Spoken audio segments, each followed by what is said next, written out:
Hey, it's Kimberly with StampinByTheSea.com, and I'm here to show you a new challenge for this week with My Digital Studio. Now this week we're going to focus on photography and photos, and particularly in our photo effects section.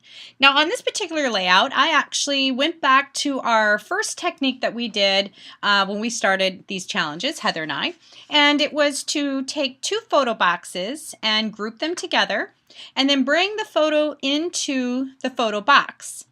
Now what I did for this one is I did add this Downtown Grunge frame around it and really framed out his face to make his face really pop out. But you can still see that it's one photo. So that's a fun way to, just a fun effect on the photo. But to get it more of a sepia tone, I actually came over here. Let me show you in my photo box, make the photo just a little bit larger, and find Happy Pants here and bring Happy Pants into the photo and hit OK. And then you have this photo box right down here. Now for the photo effect, you can do all kinds of things that are right here. You can make it black and white, sepia, blue, red. You can do a gamma correction. You can make it a negative. You can sharpen it. I typically don't sharpen with my Digital Studio software. I actually typically do that in my photo editing software. And that's one thing to keep in mind with My Digital Studio. You know, while this is a great software program, you are limited to some of the things that you can do as far as photo editing.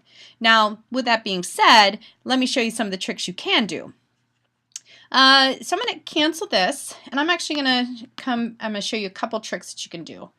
One of the things I love to do is play with the opacity of a photo. And one of my favorite tricks is when I am making an album cover. And a great way to do this is make a huge photo box and take Happy Pants and put them in there. Hit OK. And then take the opacity and bring the opacity way down, about 50% or even lower. And then write your title on this, but this makes a spectacular cover for a photo album. You know, if you had a landscape photo or you had a gardening book, you know, put your flowers on there. Just lower the opacity because it gives it a nice soft look. So that's one way. Let me show you another photo, another cool photo trick. This is a layout I'm working on, but let me just throw a photo on here. And I'm going to take Happy Pants and throw him on here. Let's see. There we go. And hit OK. And then I'm actually going to do another photo box and put it right over the top of that one.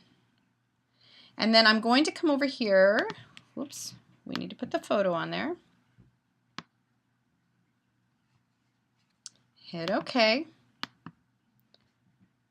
And then I'm going to come over here to Photo Effects. I'm going to hit this negative and hit OK. And then I'm going to change the opacity down. And you can see you can do some pretty cool things. You can change the effects of your photo this way. Okay? Now, let me show you something, how different this can look. If you change this to sepia, and hit OK, and pull this photo back over on top of it, it really can change the difference in your photo. You see the differences here. More of a vintagey look because it's bringing in some of those blues.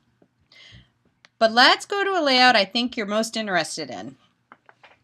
And this one is similar to something that Heather Summers had done last week with that beautiful, adorable page with her kids and the noses. And everybody had the question, how do you do that? Again, let me reiterate that you really cannot focus on one particular item on a photo unless it's something that you really could do with a punch. And that's exactly what she had done here. And so we take this photo box and let's throw in two Happy Pants here with blowing bubbles. And let me hit OK. And I'm going to come over to my photo, to my punches, and hit the circle punch and hit OK.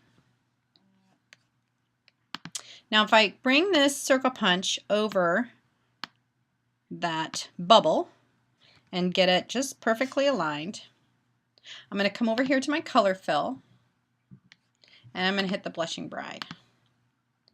Now it's still a little bright, so I'm going to change the opacity down a little bit.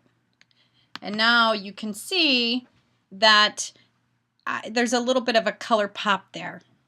And this really is the only way I know how to do this in my digital studio.